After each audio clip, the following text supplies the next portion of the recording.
Hi everyone! Today I would like to show you 3 new cards.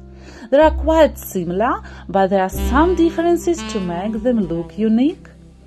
On each card I use gems, decorative stitching, embossing, lots of cutouts and die cuts in gold, white and green. You can also see some crocheted elements and of course my handmade poinsettia flowers from cardstock and tracing paper. On the third card I decided to place a shaker as I really like to use them in my creations. I hope their recipients will like them.